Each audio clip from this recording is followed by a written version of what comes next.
Presenta este programa Clínica Odontológica Montevideo.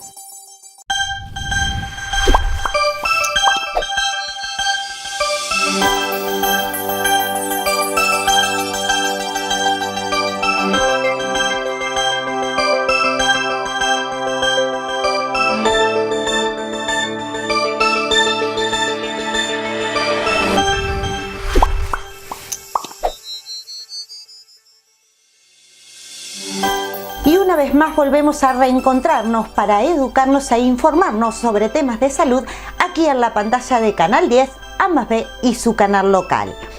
En nuestro país, la principal causa de muerte y discapacidad en personas mayores de 18 años está vinculada a las enfermedades crónicas no transmisibles. Y para informarnos sobre este tan importante tema, invitamos al doctor Andrés Saibene, que a partir de hoy y todas las semanas estará brindándonos sus conocimientos. Muchas gracias, Ana María, por permitirnos formar parte de este equipo y hacerle llegar a la población todo lo que ayude a hacer una promoción en salud.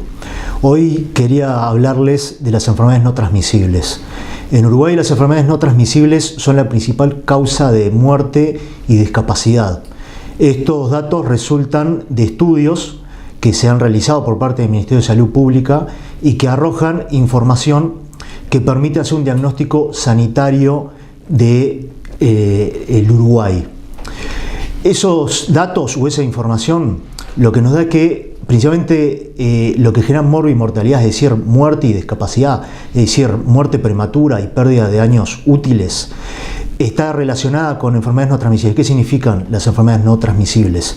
Para diferenciarlas de aquellas que sí son transmisibles, como las infectocontagiosas, ya sean virales, bacterianas, por ejemplo, las no transmisibles son aquellas que uno adquiere por hábitos poco saludables, como pueden ser el tabaquismo, el sedentarismo, la mala alimentación, la falta de actividad física, y que incluiría dentro de estas enfermedades a las cardiovasculares, como por ejemplo el infarto, las enfermedades cerebrovasculares, como los accidentes vasculares encefálicos, los cánceres y la enfermedad pulmonar crónica. Por otro lado, también están los accidentes de tránsito, es decir, las lesiones por accidente de tránsito, pero que esos serían tratados con otro tipo de política de salud.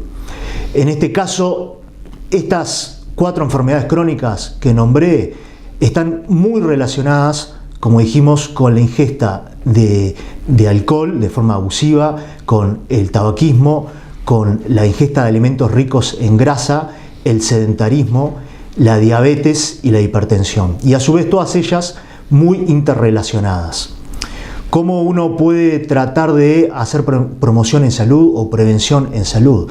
Primero, a través de la educación a la ciudadanía, y a través de este medio, por ejemplo, ¿cómo hacer una prevención? Bueno, lo primero es que hay que consultar con sus médicos de cabecera. El médico de familia es la persona que está más preparada para hacer estos diagnósticos y para dar consejos. La persona debe tomarse la presión regularmente, debe conocer cuál es su presión arterial, debe saber si tiene diabetes a través de un estudio muy sencillo, de una punción digital, y obtener esa sangre con una gota de sangre puede saber si es diabético u orienta si puede ser diabético.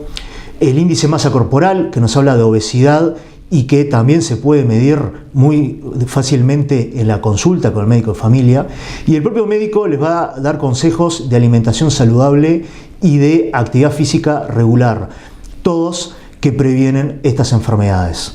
Estos datos se obtuvieron de una segunda encuesta nacional de factores de riesgo y que son coherentes con el perfil demográfico y epidemiológico del Uruguay, y tiene mucho que ver también con la edad del uruguayo, que es una población envejecida. A eso nos referimos con perfil demográfico.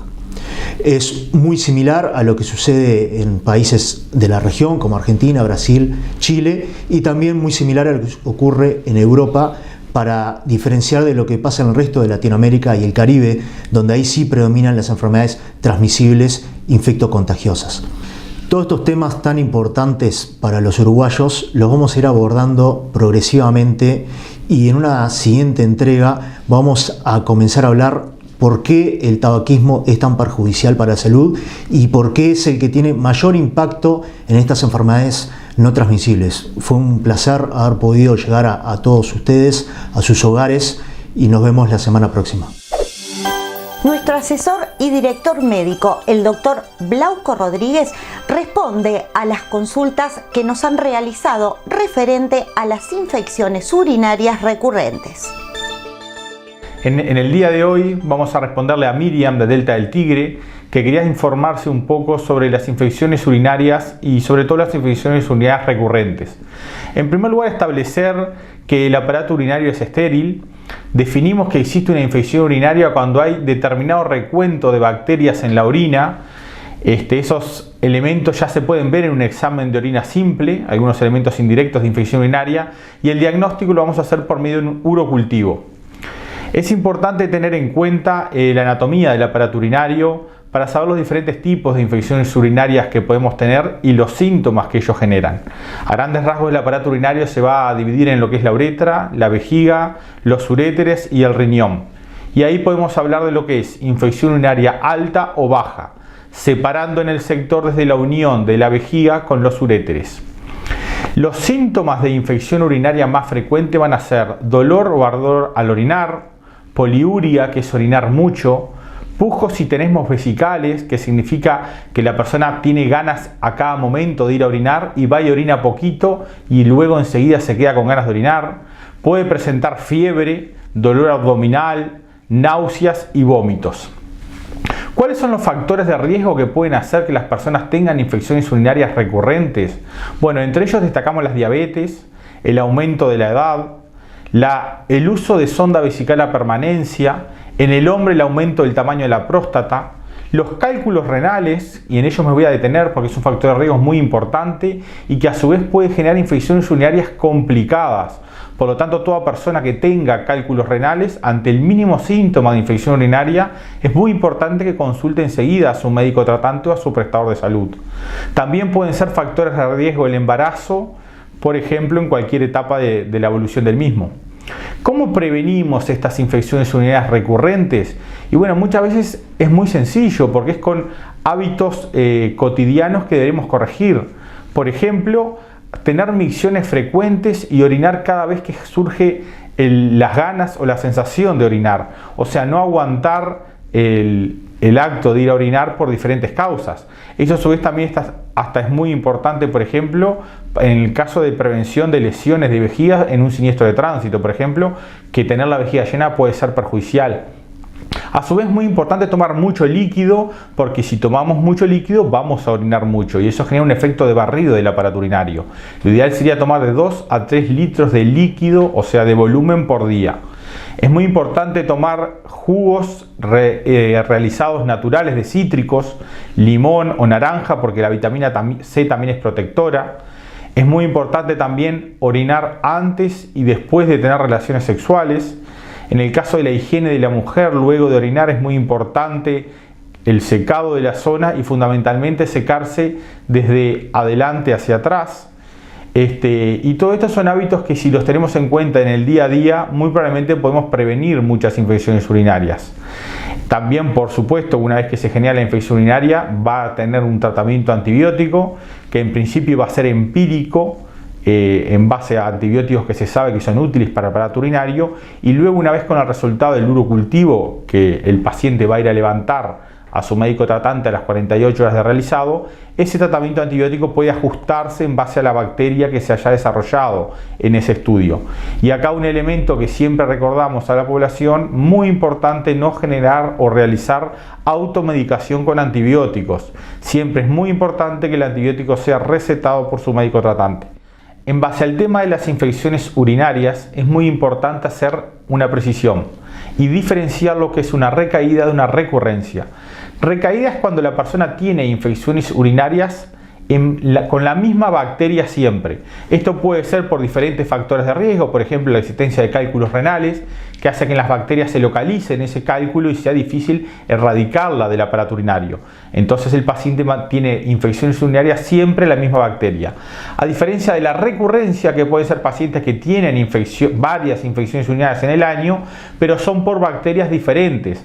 Aquí muy probablemente va a tener que consultar con su médico tratante y determinar si no existe algún elemento de inmunodepresión o de disminución de las defensas de ese paciente, porque como todo cuadro infeccioso, que es la infección urinaria, siempre va a estar en base a un equilibrio entre las defensas del huésped o de la persona y el grado de agresividad de la bacteria que presente. Esperamos que estos consejos hayan sido de utilidad para la consulta de Miriam de Delta del Tigre. Invitamos a todo el resto de la teleaudiencia a evacuar sus consultas en el teléfono de la producción, que serán bienvenidas, y los esperamos para un nuevo programa la semana próxima. Y en el programa de hoy, el fisioterapeuta Luis Fernández nos trae el siguiente consejo. A partir de los 65 años de edad, el adulto mayor va perdiendo la sensación de sed. Esto es muy importante, ya que puede ocasionar caídas, desmayos y provocar algún otro factor que nos haga perder el control. Por eso es muy importante hidratarse, por lo menos con 2 litros de agua por día. Para esto, uno se puede poner recordatorios, como alarmas o papeles escritos para recordar cuánto tenemos que tomar de agua diariamente. Presentó Matías González.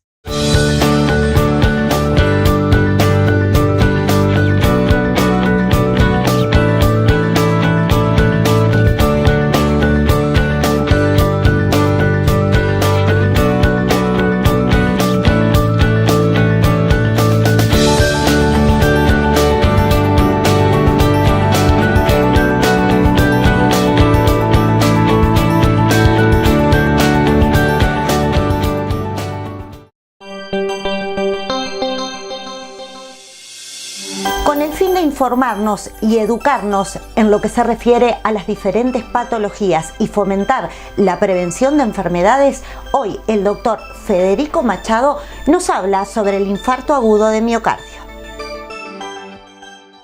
Cuando hablamos de infarto agudo de miocardio, nos referimos a que ocurre que una de las arterias, que se llaman arterias coronarias que irrigan al miocardio, se tapa por un trombo, se tapa por un coágulo. La enfermedad que se llama arteriosclerosis, que tiene algunos factores de riesgo para la progresión de que se tapen esas arterias, ya vamos a nombrar los factores de riesgo que, como todos ustedes saben, son la hipertensión arterial, la diabetes, el colesterol alto y el tabaquismo, hacen que las arterias se vayan tapando. Las arterias de todo el cuerpo, las arterias del corazón, las arterias del cerebro, y un buen día se tapa una arteria del corazón y parte del músculo puede morirse. Y eso es lo que nosotros los médicos le llamamos infarto agudo de miocardio.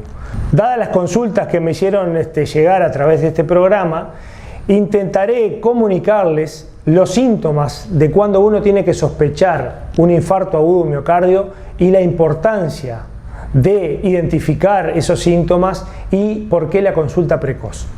El infarto agudo de miocardio tiene una mortalidad elevada. Si nosotros comparamos una persona que está cursando un infarto agudo de miocardio y otra que no, la persona que está cursando un infarto agudo de miocardio tiene una mortalidad 5 a 10 veces mayor.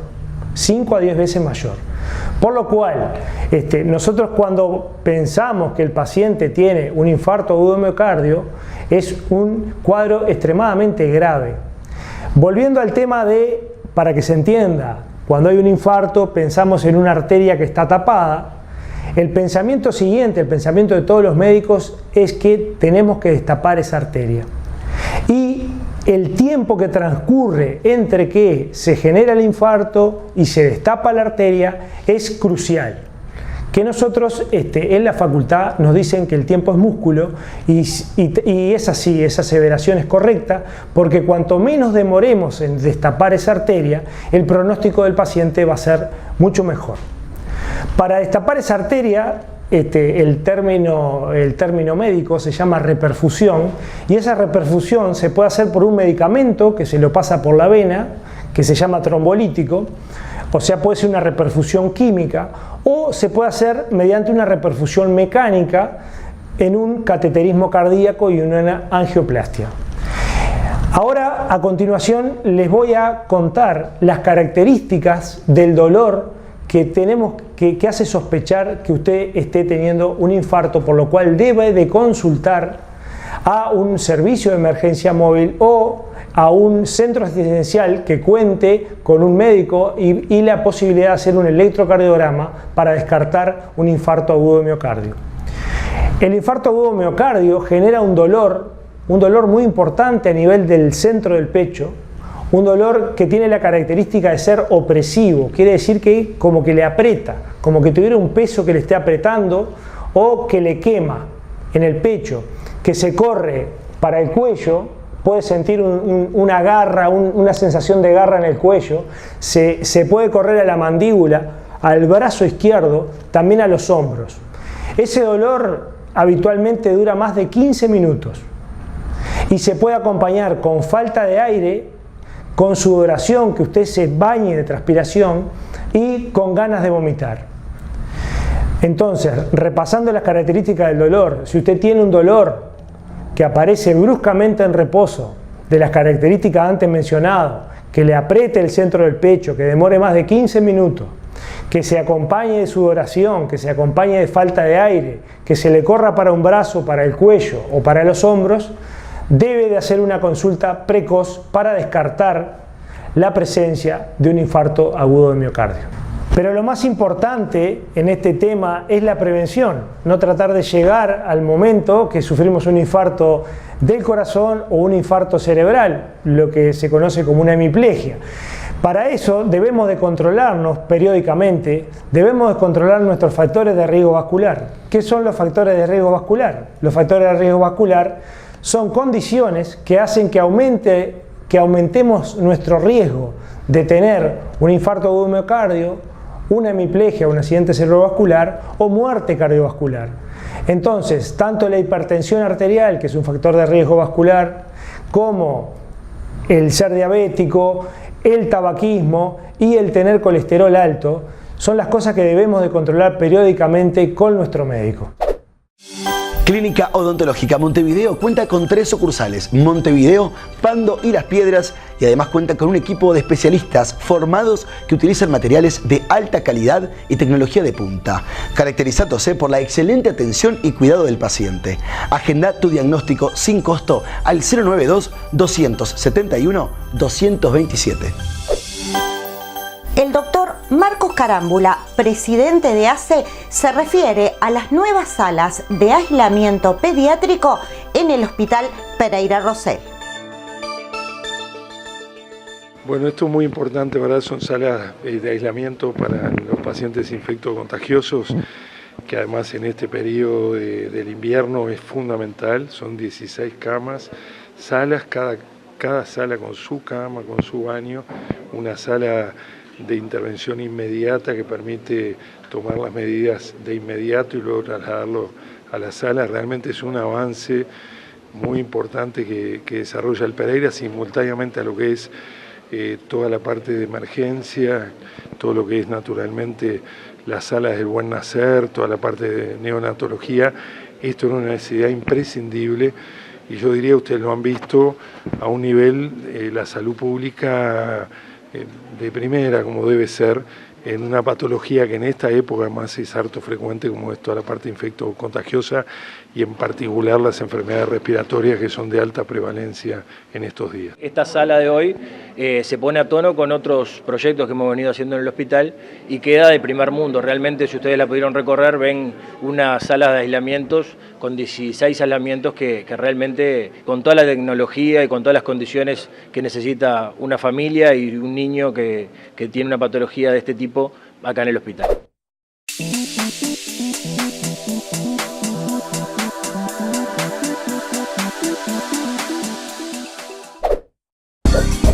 Lleva tu marca a otro nivel con la publicidad eficaz que te ofrece el video marketing para redes sociales, televisión y otros medios de difusión. Más info en estudiopanorama.com.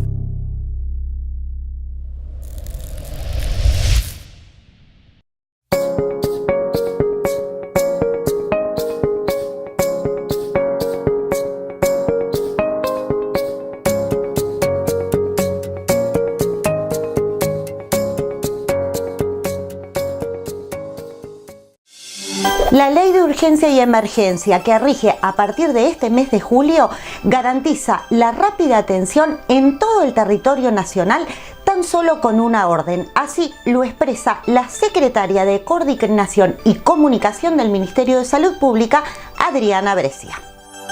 El 1 de julio se implementa y empieza a funcionar esta ley de urgencia y emergencia, que es un derecho que se le da a todos los residentes del país a brindar atención de urgencia y emergencia en cualquier lugar fuera de su localidad. ¿Qué significa esto? Cualquier persona que esté fuera de su localidad, su prestador, y no tenga una atención de su prestador en esa localidad, se va a poder atender en cualquier otro prestador que tenga acuerdo su prestador de origen o en cualquier otro prestador si este prestador de origen no tiene atención en ese lugar. Esto es muy importante porque hasta ahora ese derecho no existía para los residentes, la población del Uruguay, y esto va a permitir que hoy o mañana uno esté fuera de su departamento, por ejemplo, y en verano esto se va a dar con más frecuencia. Esta persona va a poder atenderse sin ningún problema, como no sucedía hasta ahora, que había que estar preguntando a su prestador de origen si se podía o no atender y en qué condiciones. Esto se da, como les decía, para los residentes en situaciones exclusivamente de urgencia y emergencia. ¿Cuándo se considera una situación de urgencia o de emergencia? Bueno, una situación de emergencia obviamente que es cuando requiere atención médica inmediata y hay un riesgo de vida.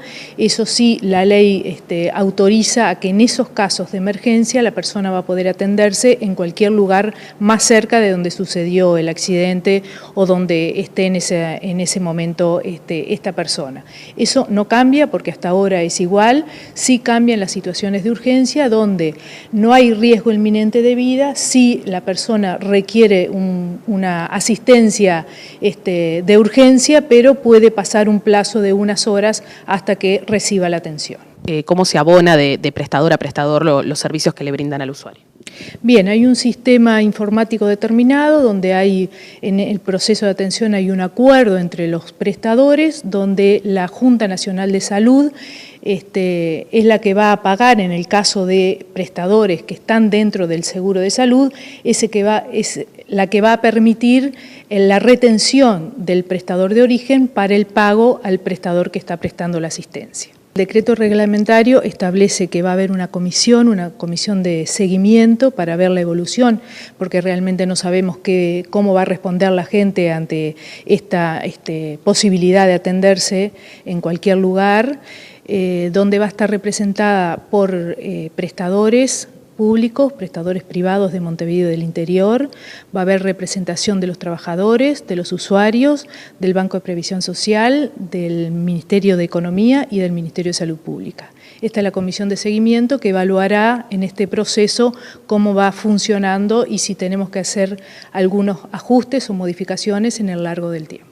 En realidad mejora la atención, le da la posibilidad de atenderse, los costos no van a cambiar porque el usuario va a pagar exactamente lo mismo que si estuviese atendiéndose en su prestador y en su localidad.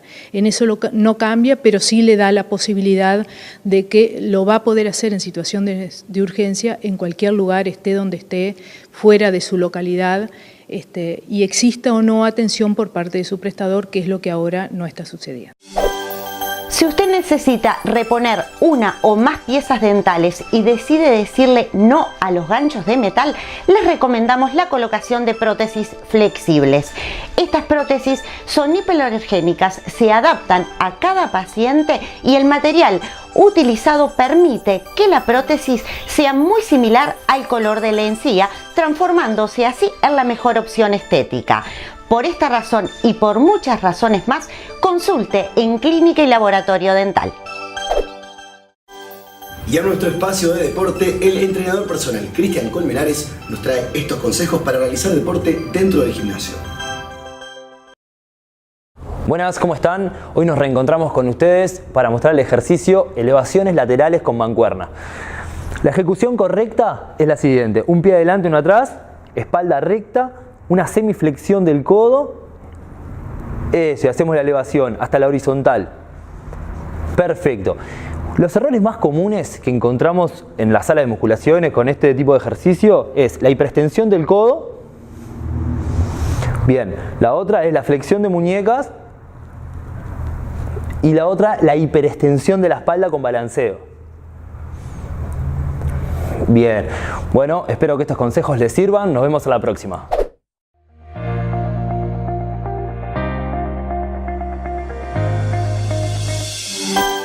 Y en este espacio de Spatermal Daiman, destinado a brindarles información sobre los beneficios que otorga la medicina hiperbárica en las diferentes patologías del dolor.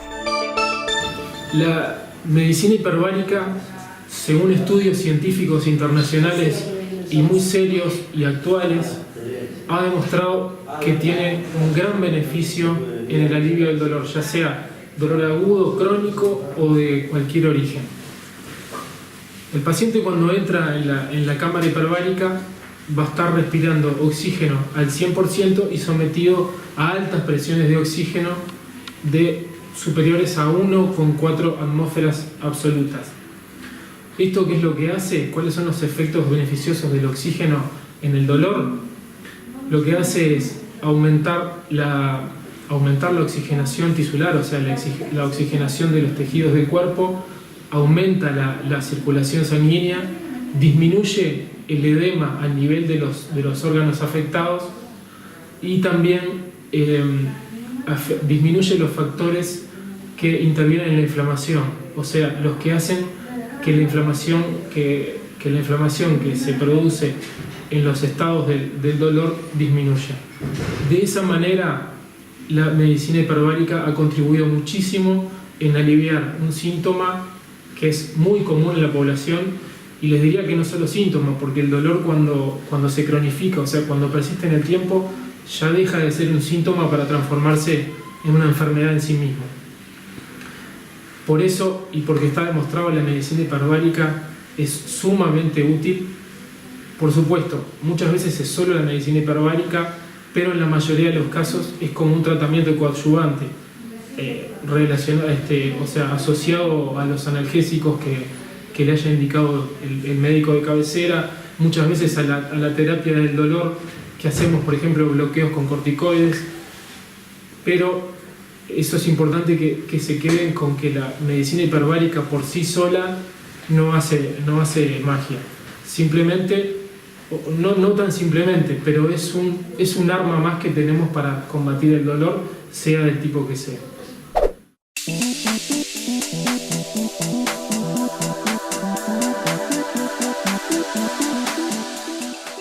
Hoy, desde Salud Laboral Uruguay, queremos dirigirnos a todas las personas que en su trabajo manipulan sustancias químicas, y especialmente las sustancias de limpieza industrial, porque es bien importante saber que las sustancias que utilizamos en el hogar no tienen nada que ver con este tipo de sustancias, que por lo general son concentradas y muy corrosivas. Por esta razón, uno de los principales accidentes que se producen con este tipo de sustancias son las salpicaduras, y de las más peligrosas son las salpicaduras a nivel ocular. Por esto queremos insistir en el buen uso de este tipo de sustancias, en el empleo siempre, en toda circunstancia, de las medidas de protección personal, especialmente los anteojos y los guantes apropiados para la manipulación de este tipo de sustancias. Por eso queremos recomendar a las empresas que capaciten a sus trabajadores y a cada uno de los trabajadores a que se informen sobre las medidas de protección más adecuada, cuáles son los elementos de protección personal más indicados que se utilicen para de esta forma evitar este tipo de accidentes. Antes de finalizar el programa del día de hoy, queremos recordarles que pueden seguir enviando sus consultas y sugerencias sobre los temas que quieran que tratemos aquí en nuestro programa a través de nuestras vías de comunicación en Facebook Hablemos de Salud Uruguay. Recuerde que su salud siempre es lo más importante y que nosotros los esperamos aquí la próxima semana a través de la pantalla de su canal.